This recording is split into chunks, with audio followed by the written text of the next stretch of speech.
and I'm going to be showing you how to do block 2 of the $8 Quilt Club. Thanks for watching.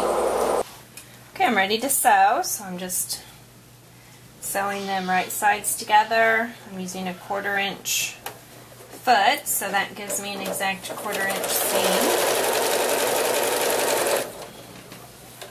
And I'm going to do chain stitching.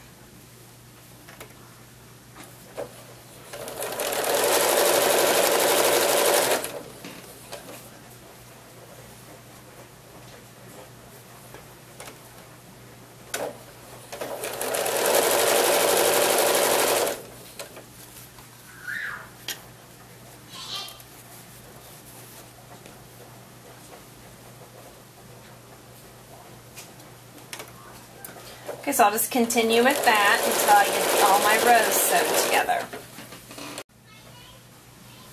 I sewed my rows together, and if I turn them over here, you can see that I just pressed my seams going one direction. And so now I'm going to sew those rows together, and it's going to be important that the grays line up here on both ends. I sewed my middle piece together, and I'm just going to square this up. And by square it up, I just mean that I'm going to make all of the edges even. So you can see this little gray sticking out there.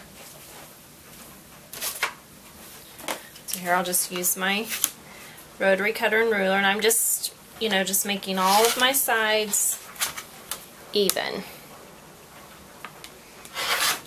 That side really was.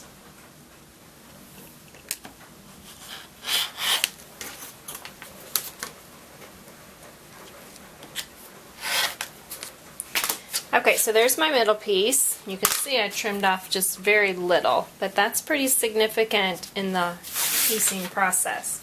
So now I'll be ready to sew these. So what'll happen is I will sew these sides to this, then I'll sew this row, and then I'll sew the bottom row, and then all those pieces will fit together.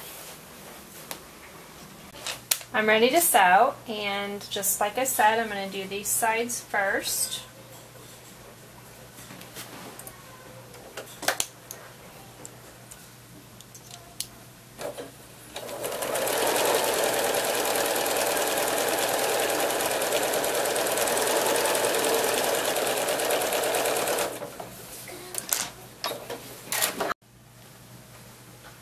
I sewed all the rows together, so there's one row, the next row, and the next row. So now I'll just sew them together to finish my block. If I flip it over, I can show you that I've ironed my seams. Pressing is very important when sewing.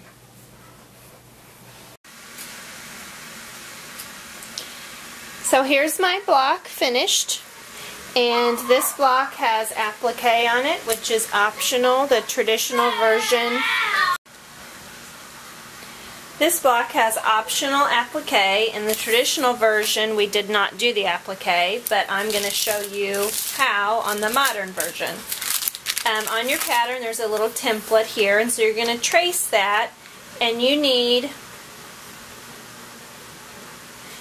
12 of these. So I'm going to trace 12, and I'm using Wonder Web, and it's got sticky on one side and paper on the other, and you want to make sure that you're tracing on the paper side. So I'm going to continue to do that to make 12 petals. I traced my 12 petals. And this is important when you're doing fusible applique and it's going to be all in the same color. Just cut them out as a whole. Don't cut them out individually. And that will save you some time and less mess in the ironing process of that. So I've cut them out as a whole, and now I'm going to go iron that onto my fabric. So now I'm going to iron, and you want to make sure that you are ironing the sticky side onto the back of your fabric. If you iron that sticky onto the front, you're going to be ruined. So then I'm going to set my stuff on, my paper on there, and I'm just ironing on top of the paper onto my fabric. Make sure your iron is good and hot. That'll help with it sticking.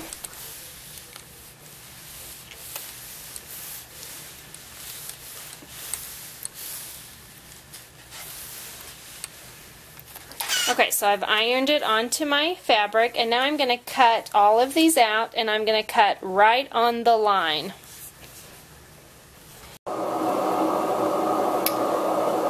cut all of my pieces out of the fabric that I have there, as you can see. I just cut right on the line, so I cut out all 12 of them. And now I need to peel off that paper. I need to peel off that paper that's on the back. So I'm going to show you a quick way to do that. If you just take a pen and scrape across the back, that paper will peel up. And so then your sticky little residue is going to be left on your fabric, and then you won't have the paper. So I'm going to do that with all 12 of my petals. I peeled all of the paper off the back of my pieces, and I just have them laid on here.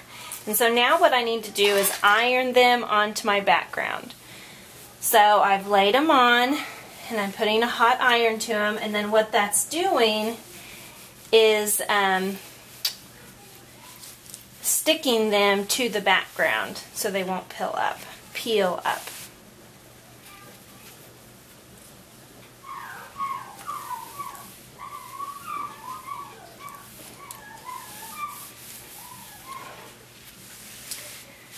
And then after I get this done, I need to do something around the raw edges of my pieces. And so here you have some choices. You could do a DMC floss and hand stitch, a zigzag, or a applique stitch around them. But I am going to do mine on my sewing machine, and I'm just going to do a zigzag stitch. You could also do a blanket stitch by hand, or some sewing machines have a blanket stitch. Okay, so I have all of them ironed on. They're not going to fall off. And now I'm going to be ready to do a stitch around the raw edges.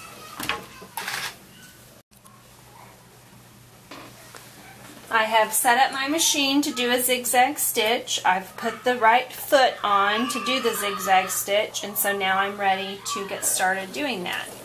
I'm just going around the outside of one petal, and then I'll move on and do the next petal.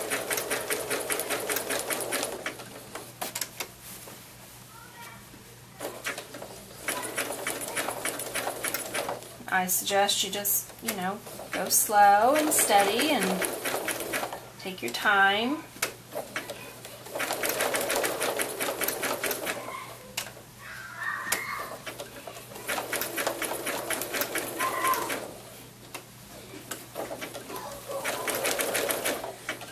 Okay, so I'm just going to keep going and go around all of the petals.